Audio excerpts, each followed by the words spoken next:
Trigger warning. Again, trigger warning. Viewer discretion is advised. In this episode, we will be talking about death, murder, rape, and in great details on physical and verbal abuse towards children. If any of these topics disturb you, now is the time to turn off this episode. But if you are ready, let's begin. As a parent, your main goal is to guide, guard, and protect your children against all harm that attempts to come their way.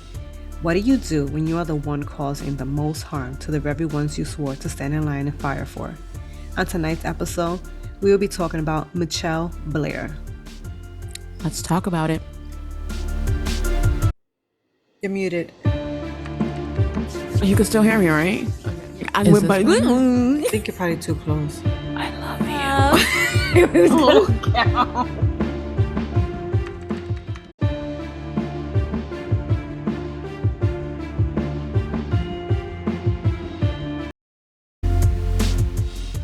Hi, my loves. Hi.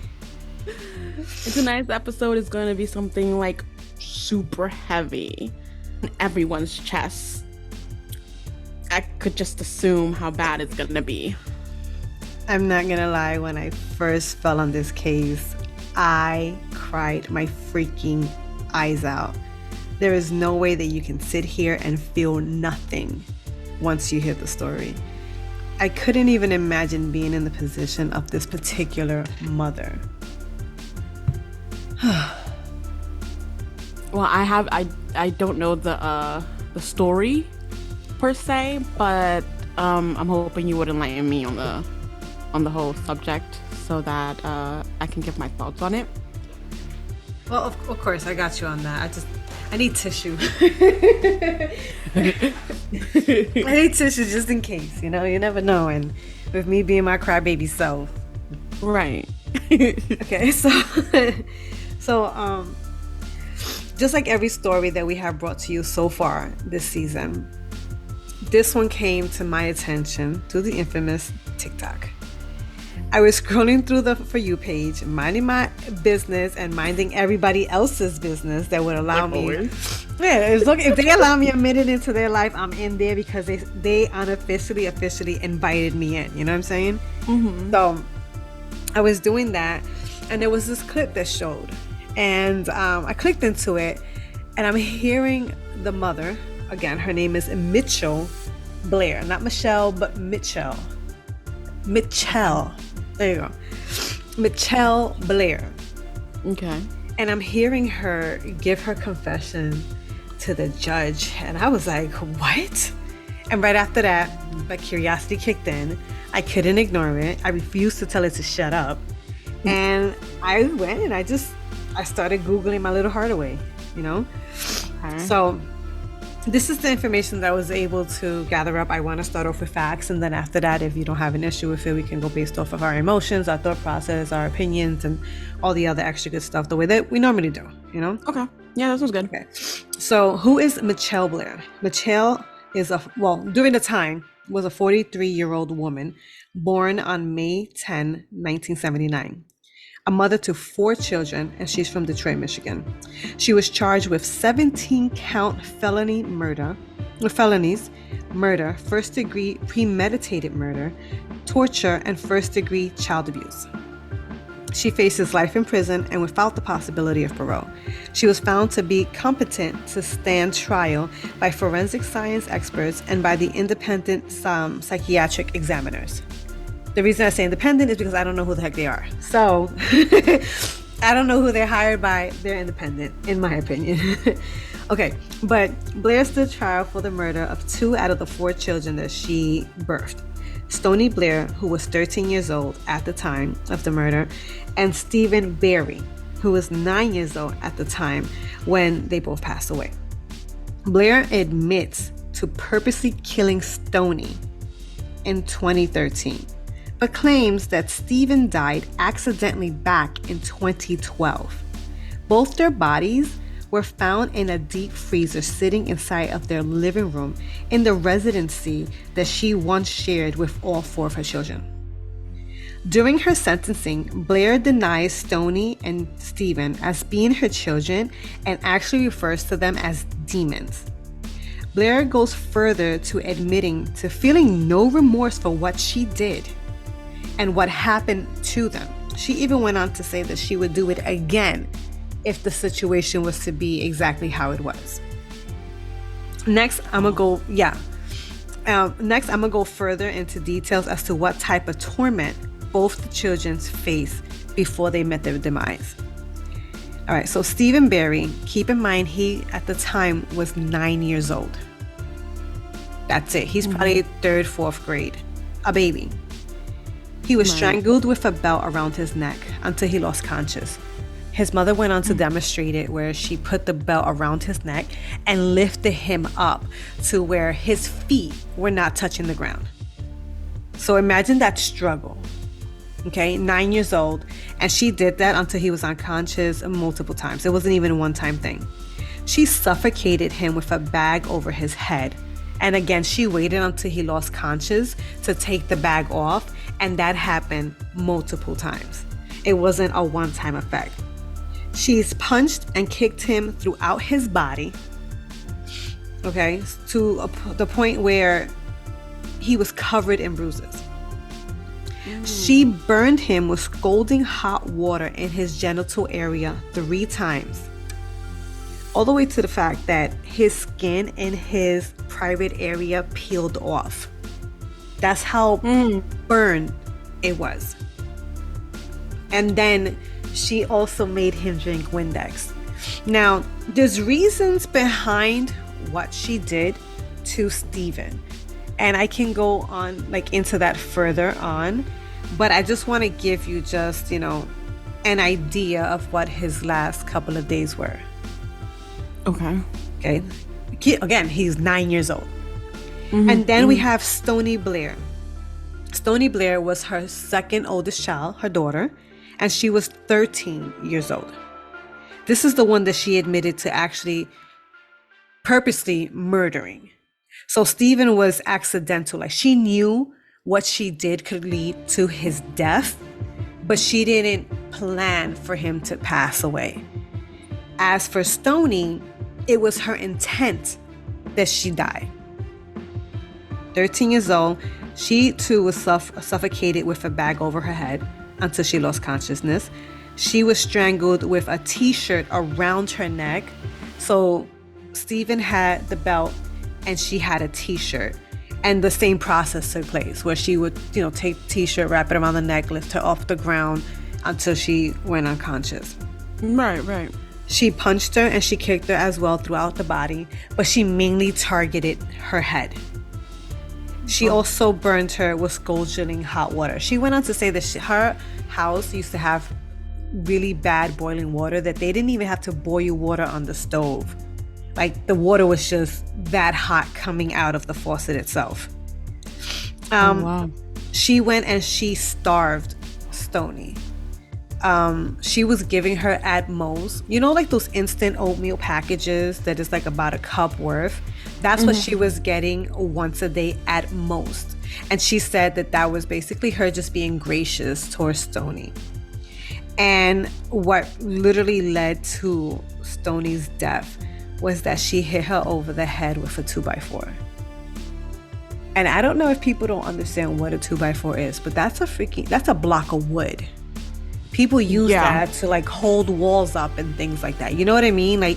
She took that and she hit her at the back of her head with that. Okay. And here's the next part where it's why did Blair murder her children? And this is what I've written down because I had to write this down. There was so much information. I think I'm going and providing the over-the-top view because in doing the research, I literally was sobbing. It tampered with my mood. I was very sad. I wouldn't even get out of my room when my kids were like, "Mom, what's going on with you?" When I really got heavy into it. So at first I'm like, we need to speak about this, but then it started messing with me, and basically I did the overview. But why did Blair murder her children? The only thing that can make this story more bizarre than what it already is, in my opinion, is the reason behind Mitchell killing her kids. According to Mitchelle, sorry, I screwed up her name. According to Mitchelle, both Stoney and Stephen were raping her youngest child, who was 8 years old at the time.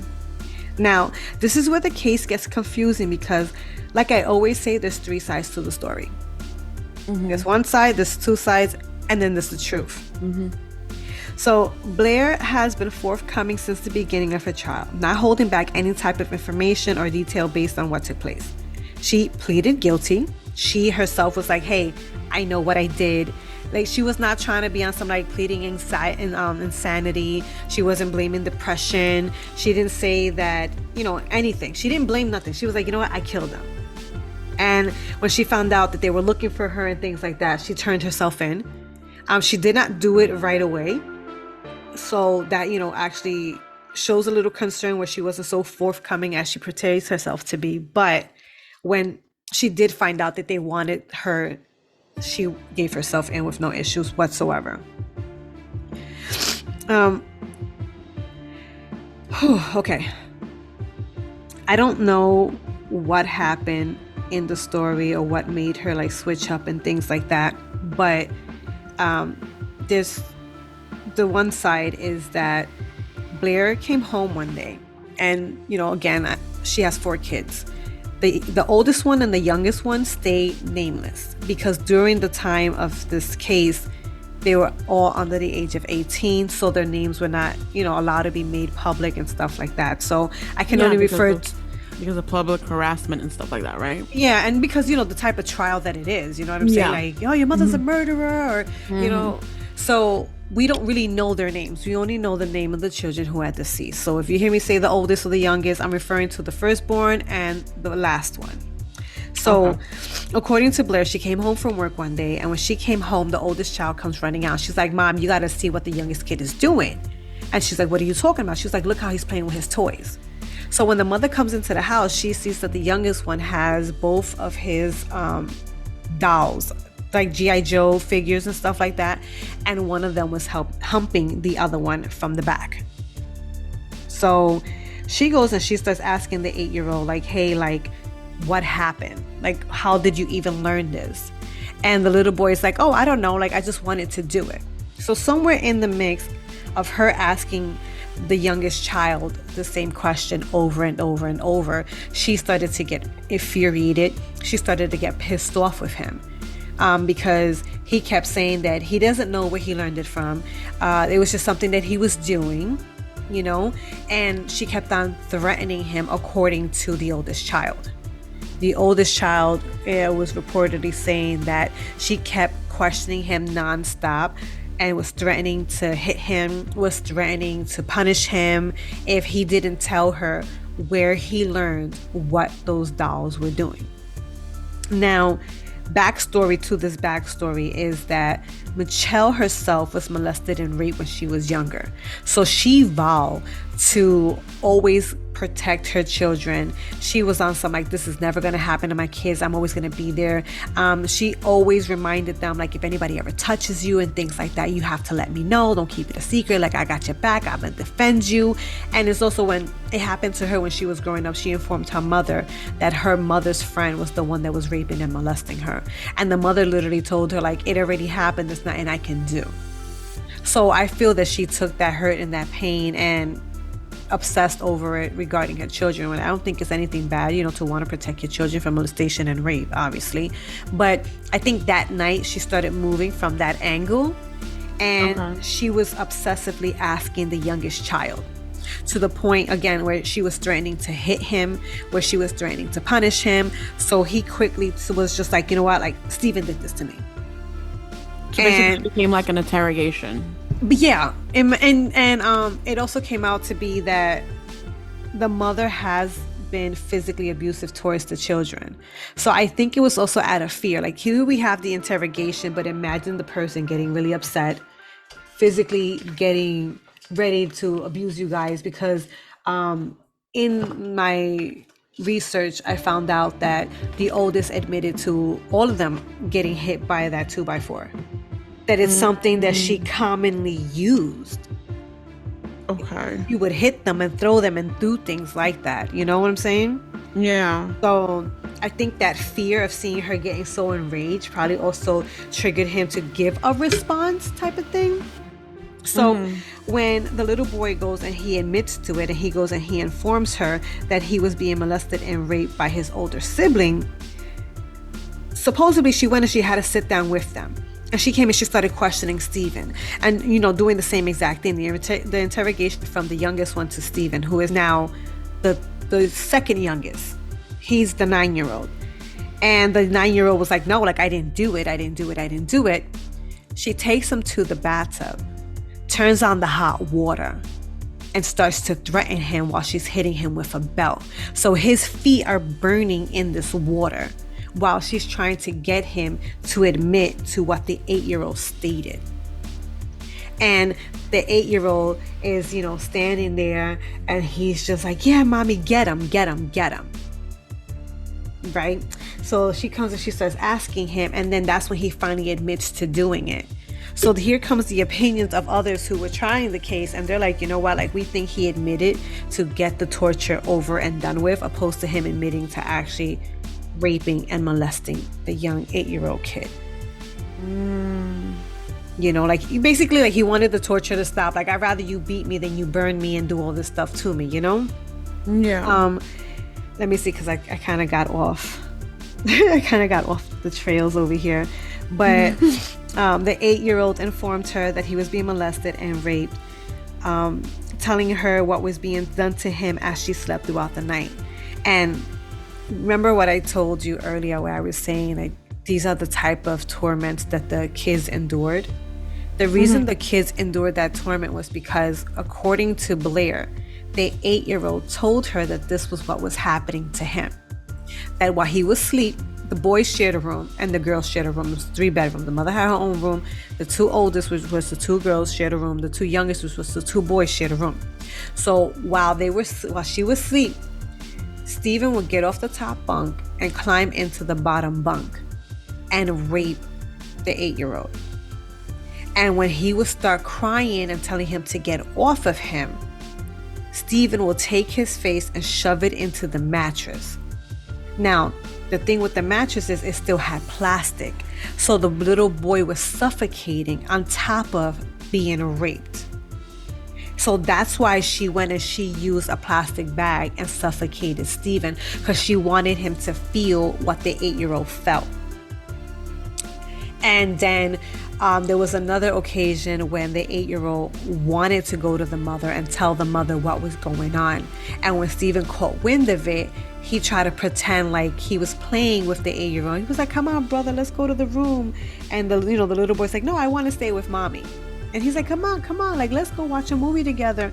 And when he took him to the room, he hung him from the bunk bed. Like, he took a belt, tied it around the 8-year-old's neck, and had him hanging off the bunk bed. So that's the reason as to why Blair did that to Stephen, when she was hanging him with the belt. Now, the punching and the kicking was just something that she did because she was pissed off of what happened. Like, imagine hearing, like, one of your kids is raping and molesting the other one. Right. Now, the reason why she burned him was because she just felt disgusted with him, because she wanted to torment him to the point, or to basically to teach him a lesson. She wanted to burn him in his genital areas because that's what he was utilizing to torment his brother. So she wanted to be that the next time he ever thought about doing something like that to his brother or any other human being, she wanted basically, like, for that to be a flashback that comes to his mind, like, oh wait, heck no. Like, I remember what happened to me last time I did that. Because she was like that, she was not going to allow her son to be a rapist. And she was not going to allow her son to go around molesting people. And she wanted him to become, a better man before he was a man. So she wanted to put that fear in his heart, so to say, with the hot water. Right.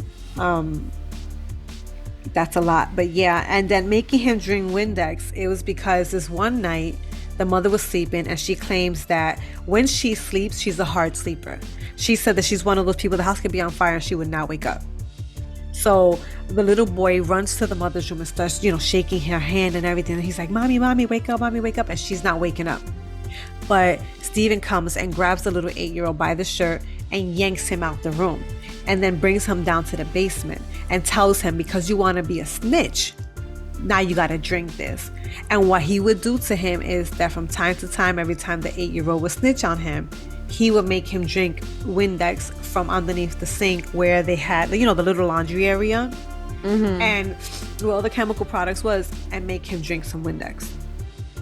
And Blair was talking about how she just thought that her son was having the flu, where he would throw up, he would have diarrhea and things like that, and she'll take him to the hospital, and they're just like, yeah, just keep him home, keep him on fluids, give him crackers, whatever, and he'll get better. And she noticed that within 2 days he was right back to normal, so she treated it as such. But it wasn't until she confronted the 8-year-old boy about everything that all these stories were just coming out like word vomit. So that's the reason as to why she did what she did to Steven. Okay. And I'm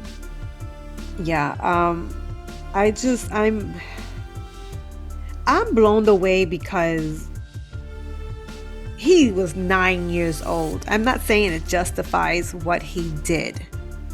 If he really did. Yeah, if he really did it, I'm not saying that it justifies his actions. But it's like, he was 9 years old. And then after that, this went on for about, I think it was 3 weeks that this woman was tormenting her kid. So my opinion on that is just I understand at the heat of the moment, if you was to hear that your son was raping your other son, you might get so pissed off, you might just knock him and whatever at that moment. But the fact that this went on for 3 weeks lets it be known that it was torment. You planned this out.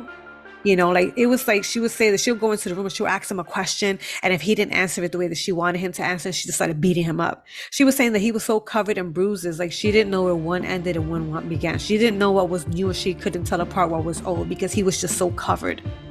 And the day that he died, she said that she knew that he was going to die, because when she walked into his room, it already started to smell like death. And he was so weak to the point that he was using the bathroom on himself because he couldn't stand on his own feet to go to the bathroom. She was like that. He ended up losing a lot of weight, and she didn't understand why. And she found out after he died that Stoney was starving him, and that Stoney was also beating him up. And I'm going to get to that reason why in a little bit. But the day that he ended up passing away, he called for his mother, and he told her that he had to use the bathroom. That he had to use the bathroom. And she carried him. And she said that as she was carrying him, he was so weak that his whole body was just trembling. And then she was like that normally, he was her strong, he was the strong one in the house. He was the strong boy. And his heart was so faint that she was she couldn't even feel when he was breathing. And when she ended up carrying him, she had to put her arms underneath his arms, basically through his armpits. And she was that she couldn't even feel his heartbeat because it was so faint. And instead of calling the hospital, instead of the ambulance, the police, or anything like that, she took him so he could use the bathroom, but he ended up not being able to use the bathroom because he didn't have the strength to do it. And she brought him back into the room, and he ended up dying in his bed. And he had this favorite blanket of his or whatever. I forgot what it was. I think it was a cow print. Mm-hmm. And what she ended up doing was she had her oldest daughter help her in covering him in that blanket.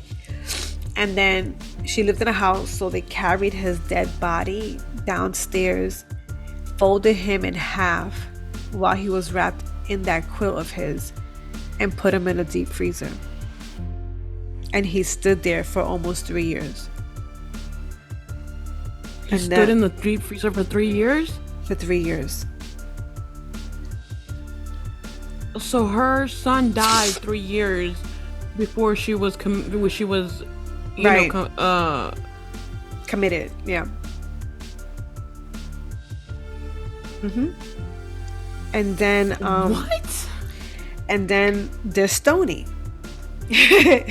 We're gonna go back to this. I'm laughing, but it's not funny. It's not because it's funny, you know. Yeah, it's like I'm nervous, I'm heartbroken, and my emotions are out of whack. With Stoney, what ended up happening was that before Stephen died, Stephen confessed to her that the reason he did what he did was because Stoney was doing it to him. And then Stoney was threatening him that he had to do it to the little one. And at first in my research, I wasn't sure, but I actually watched the video where she confesses everything. And that's where it goes more in depth than, you know, whatever you see just like on the internet, you know, like on YouTube videos and stuff. And the mother went on to say that she found out that Stoney indeed was raping and molesting her 2 younger boys.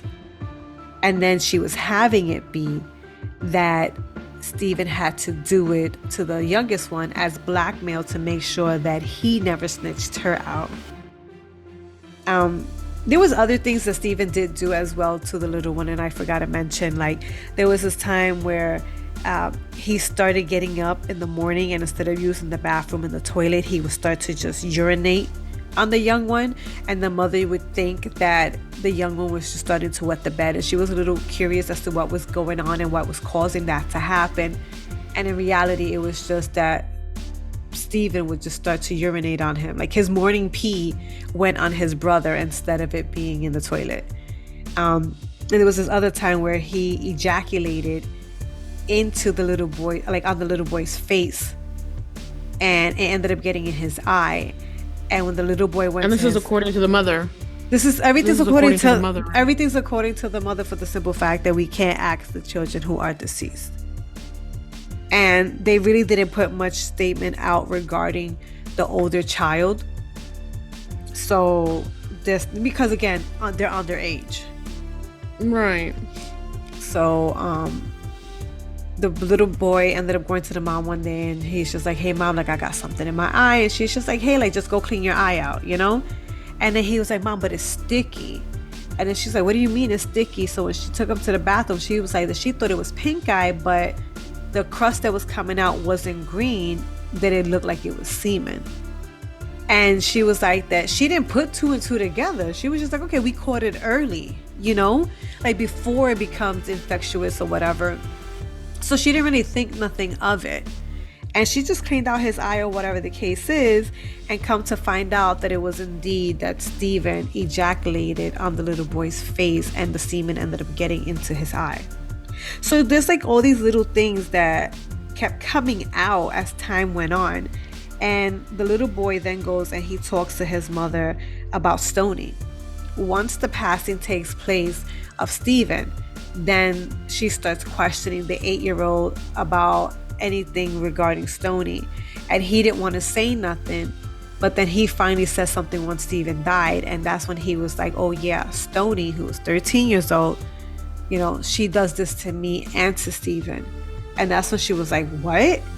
And, you know, Stoney denied everything in the beginning, but the mom continued and she did the same thing. She took it to the bathroom, filled up the water.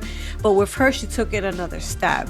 You know, like she was beating the crap out of her before she got an answer. She had her in the shower. She choked her with the t-shirt, like she wrapped it up like a towel, did all that stuff. And then the little girl admitted to doing it.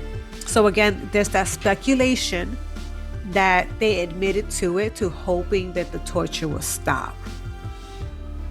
Yeah, that's what I was thinking as well. Like when you're being tortured so much, you want it to stop so badly that you'll just admit to anything, you know? Right. So but then crazy. it's it is. But then supposedly after she admitted it, the mother was asking her like, why did you do that? And then that's when she was like, because I freaking hate him. She's like, I hate him. Ever since he came around, life has been hell. Like, I hate him. Like, I wish it would have been him who died instead of Stephen.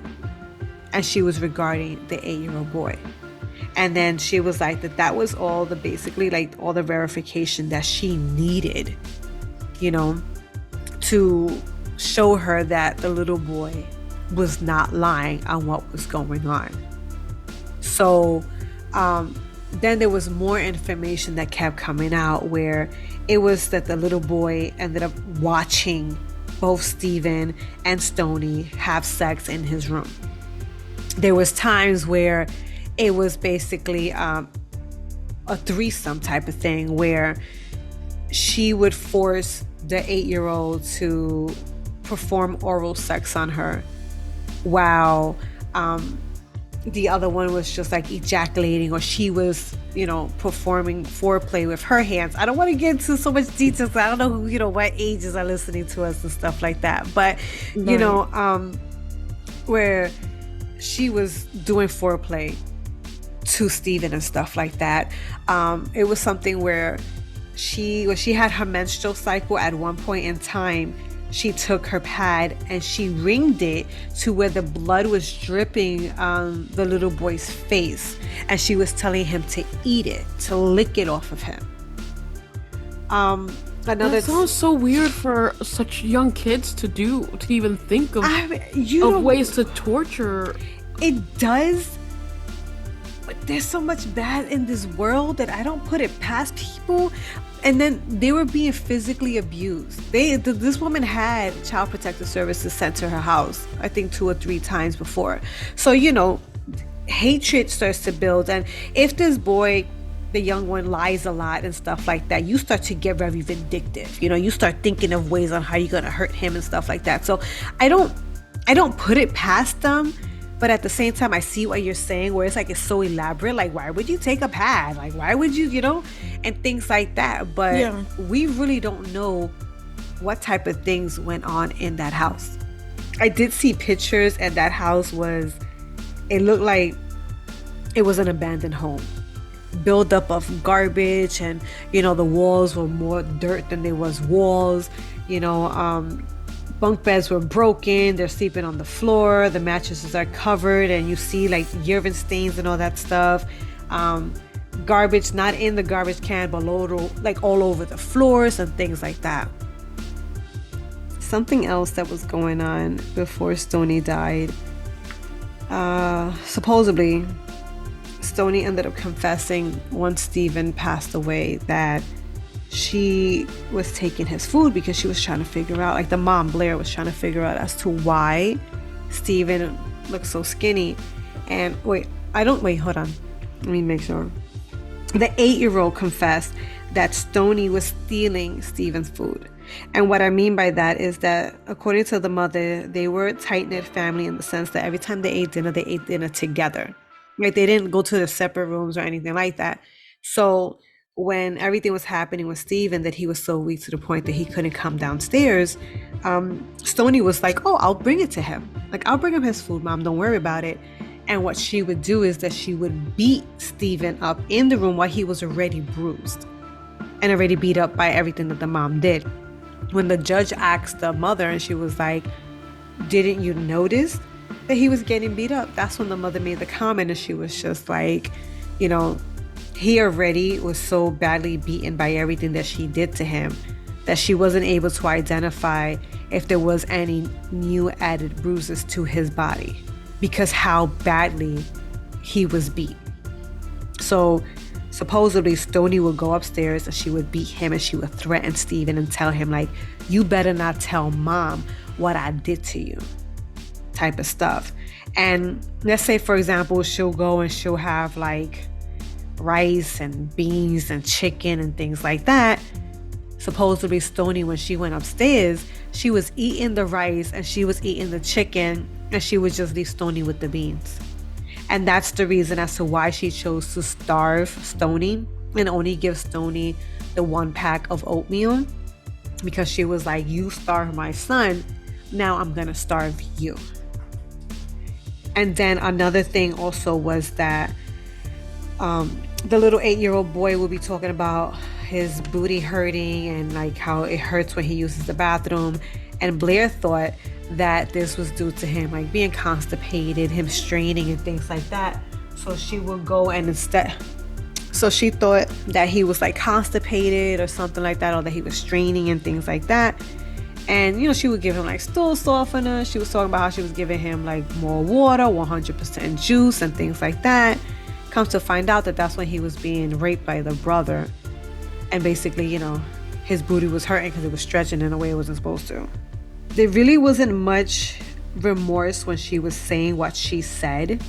There wasn't no remorse at all. Let me just not even, there wasn't much. No, there was no remorse at all when she was giving her testimony. There was the prosecutor questioning, and she was giving attitude towards the prosecutor, and she would even ignore the prosecutor to the point that the judge would have to start asking the questions that the prosecutors were asking, and she'll then question the judge. She'll be like, can I ask the question, why is she asking me this? Why is she this? Why is she that? She had an issue with it. And it's because one of the questions the prosecutor asked was, did you ever witness any of these things that took place? You understand? Mm-hmm. And the mother's just like, no, I never witnessed it. And during the interview that she had when she was giving her confession the first time around, it started to give me mixed signals. And that's how I said, I was feeling an indifference. In the beginning, I was just confused because I'm like, this mother, I understand where she came from, because I'm like, if anybody hurts your kid, and not even just a mother, a wife, a friend, or anything like that, anybody hurts somebody that you love so dearly, you hold them close to your heart, you're going to want to retaliate, you're going to want to do something. But I could just imagine a mom hearing that her son is being raped multiple times and being molested. It's going to want to any parent just want to do something to the rapist. So I can understand, taking away who they are, just in that perspective itself. We're going to go off the hinges trying to protect our child. Right. If we care for our kids, because there's, people out there who really don't care either. But if we care for our kids and we really want to protect our kids and do things like that, there's people who are going to jail for murdering the rapist of their child. Yeah. So I can understand where she's coming from in that sense, where it's just you raped my kid. But then at the same time, on the flip side, according to you, it was your other two kids. When is that justifiable? You understand? And then my other follow-up question is, where were you? And of course, people have opportunities. You're not around your kids all the time. But in my research, and one of the things that I stated was the mom went to work, and when she came back, the older sister, the older one, was like, oh, Mom, you have to see this. In the interview, the mother claims to be a stay-at-home mom. So she has no job. She's not going to school.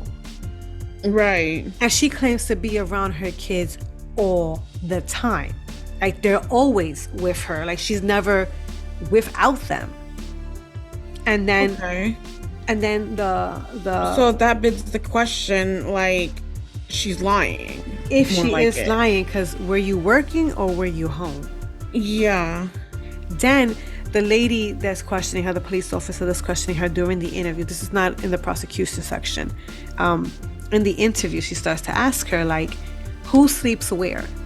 And that's when she was like, the boys sleep together, the sisters sleep together, and I have my own room. And then she's just like, okay, now where are these rooms located? And basically the siblings share a wall. So, they have their own rooms, but there's that one wall that connects them basically, And then she's across the hall. So she goes and asks, if this is happening in the bedrooms, if the little boy is crying out for help, if his face is getting shoved into a mattress with plastic, right? Because he's making too much noise, where was the older sibling? If you're not hearing anything where you sleep, what about the oldest one? And she didn't have an answer for that. And that's why I say, I have, it's a flip side thing, because in the beginning, I'm just okay, I'm torn between the decision, because I understand, you want to protect your kids and all this other extra stuff. What happens if it is your kids? But now 2 + 2 is not giving us 4. Or the way I always like to say, the math ain't mathing, Mm-hmm. Mm-hmm. And that had me really confused. And then when the prosecutor starts asking her questions, where it's like, did you witness any of this? She didn't want to answer it. She had an attitude, and the judge had to explain to her, like, we need to ask you this question because we have to have it on record. Like, we have yet to directly ask you, were you a witness to anything? And that's when she was like, no, if I would have witnessed this, like, I would have, stopped it, so on and so forth, which is completely understandable, like, of course you're going to stop it. But it's just like, you're with them all the time. They're never with anybody else. They share a wall together. So the sibling had to hear something, unless she's never around. But you have full custody of your kids. And then when the things was going on with the kids, she took them out of school. So they were home for a while, and they were home all day, because I remember that was a question that did come up when I first started talking to you about this, where it was like, well, why didn't the kids say anything to anybody? They couldn't. They were taken out of school. So they were literally home all day in each other's faces. Wow. And then when the father of the children were trying to get in contact with the kids, the mother will be on some, I'm gonna make it up. She's like, oh, they're with my auntie in Alabama. Oh, they were just here, but they just went to California with my cousin. Right. Okay.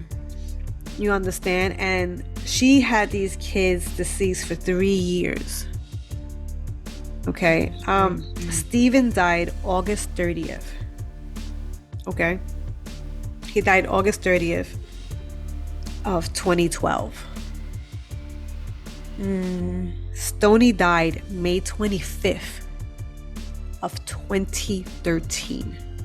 So you have... She had those kids in the freezer for the longest time. But she started tormenting Stoney right after Stephen passed away. Stephen passed away in August, and she passed away in May. This girl went for almost a year worth of torture before she died. That is crazy. If she would have waited 3 more months, she would have done a year of when Stephen passed away. Not waited, because it's not like she was like, I'm going to die today, But literally, May is month 5. August is month 8. Wow. So her thing is, the mom is like, I meant to kill Stoney, but Stephen was an accident. She also admitted to calling her aunt. She said at one point in time, when she first found out, before the torment happened, in the sense that before Stephen, I'm sorry, I'm jumping back and forth, but as the information's coming back into my remembrance, Yeah. In the interview, well, I keep saying interview like she was going in for a job. In her questioning, when she turned herself in, she admitted to have calling her aunt, who's a police officer. What does she does? Like, if she paroled or whatever, I'm not sure exactly. But she's an officer in itself. And she said that she went and she called her aunt and questioned her aunt. And she was like, hey, listen, let's just say if you were to find out that, one child is being raped or molested by another child within the same household, what's going to happen?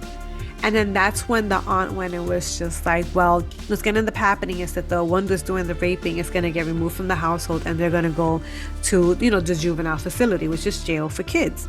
Yeah. And then she was like, and the other one will be removed from the house, but to get checked, to make sure, the kid's okay and what's going on and all that stuff. She was like, but if they find out that this is happening under the parent's nose and the parent is not doing anything about it, then the parent can lose all custody of all their children who are in the residency, who are under the age of 18.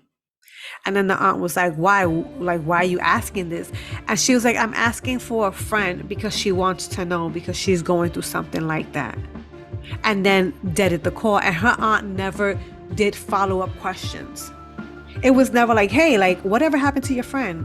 Like, is that child okay? Like, that never happened. So there was a moment in time to help these kids out. And obviously, they're not aware of it, but the opportunity was not taken. Yeah. And then Blair also threatened her children. in the sense that once Stephen was in there and Stoney was being tormented and tortured upstairs in the bedroom, she would threaten both the youngest and the oldest child and be on some, like, if you guys keep acting up, like, there's more space for you guys in the box.